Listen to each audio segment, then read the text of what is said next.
Hi friends, welcome back to our channel.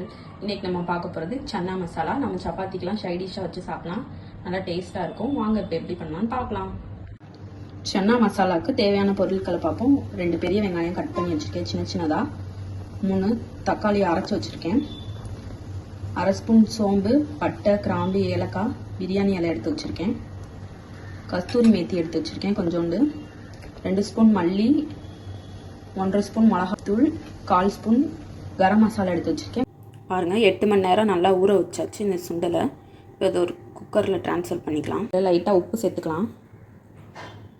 இப்போ குக்கரை மூடி போட்டுக்கலாம். போட்டு 5 விசில் அதுக்கப்புறம் ஓப்பன் பண்ணலாம். 5 விசில் வந்துருச்சு. இப்போ ஓப்பன் பண்ணி பார்த்துக்கலாம். பாருங்கள் நம்ம சுண்டல் நல்லா வெந்து வந்துருச்சு. இப்போ அடுப்பில் ஒரு கடாய் வச்சாச்சு. இதில் எண்ணெய் ஊற்றிக்கலாம்.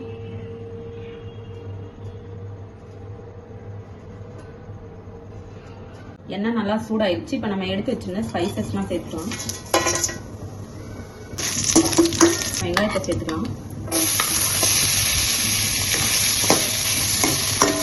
நல்லா வதக்கி விட்டுக்கலாம்.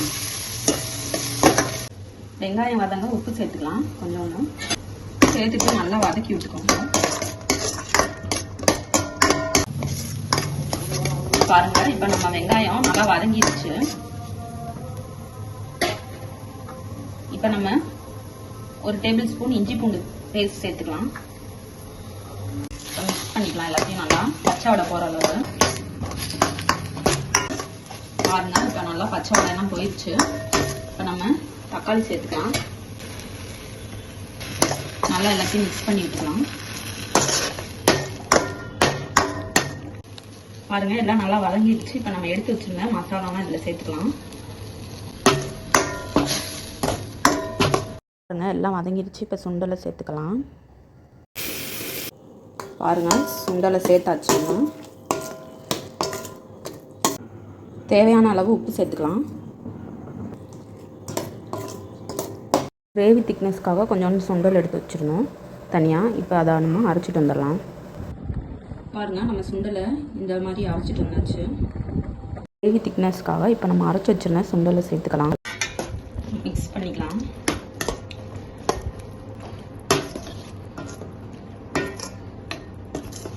பாருங்க நல்லா திக்காயிடுச்சு சேர்த்தோடனே.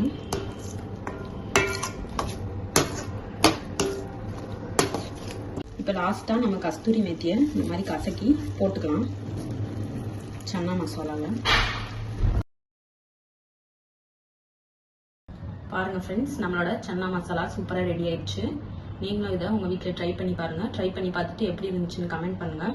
உங்களுக்கு இந்த வீடியோ பிடிச்சிருந்துச்சுன்னா லைக் பண்ணுங்கள், ஷேர் பண்ணுங்கள், கமெண்ட் பண்ணுங்கள். மறந்துடாமல் நம்ம சேனலை சப்ஸ்கிரைப் பண்ணுங்கள். நம்ம சேனலை நிறைய பேர் சப்ஸ்கிரைப் பண்ணாமல் பார்க்குறீங்க. சப்ஸ்கிரைப் பண்ணிட்டு பாருங்கள். தேங்க்யூ.